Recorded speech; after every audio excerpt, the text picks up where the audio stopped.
The sun just pulled off something extraordinary that caught even veteran space weather forecasters off guard. While most of the world was sleeping on January 18th, our star unleashed the most powerful radiation storm we've seen in over 2 decades, and what happened next rewrote the record books. But here's what nobody's talking about. The aftershock we're experiencing right now might tell us something crucial about what's coming in the months ahead. Let me take you back to last weekend. Sunspot region AR4341, positioned almost perfectly center disk facing Earth, erupted with a massive X1.95 class solar flare at 1809 UTC. Within minutes, NASA's Solar Dynamics Observatory captured something remarkable, a full halo coronal mass ejection racing toward Earth at 1,700 kilometers per second. That's faster than initial predictions, and it meant trouble was arriving sooner than expected. 25 hours later, Earth's magnetosphere got hit with what scientists are calling a punch. The impact registered nearly 20 times normal background magnetic energy levels.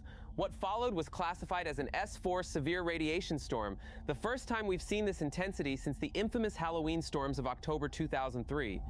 And here's the kicker, this event actually exceeded those Halloween storms in proton flux intensity.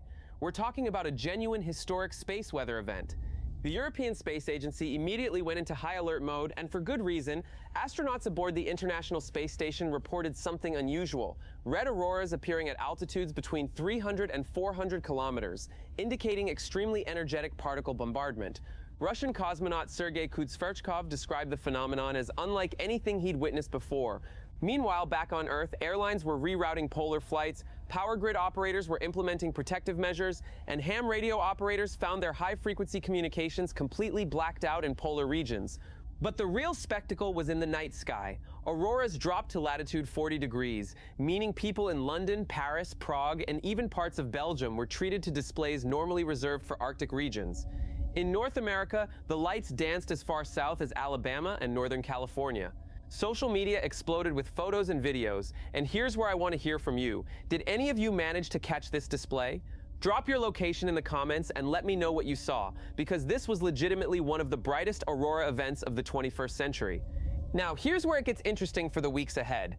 The geomagnetic storm peaked at G4 severe levels on January 19th, officially making this the strongest combined solar radiation and geomagnetic storm event since 2003.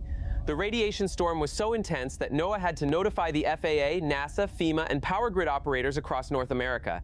And remember, we're supposedly past the solar maximum of cycle 25, which peaked back in October 2024.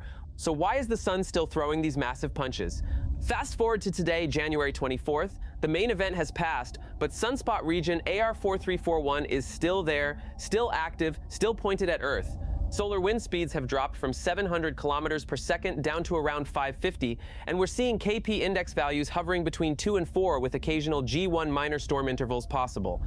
It's like the calm after the storm, but experienced space weather watchers know this quiet period could be deceiving. Here's what has me concerned.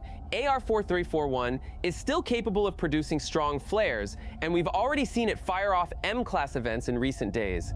The European Space Agency stated they're anticipating continued high levels of space weather activity over the coming days, and with the Artemis 2 mission scheduled to carry astronauts to the moon later this year, the timing couldn't be more critical. So I want to know what you think. Are we seeing the sun settle down, or is this just the eye of the storm? Have you been following Solar Cycle 25, and does this recent activity surprise you? Leave your thoughts in the comments, and if you found this update valuable, hit that subscribe button, because space weather isn't done with us yet.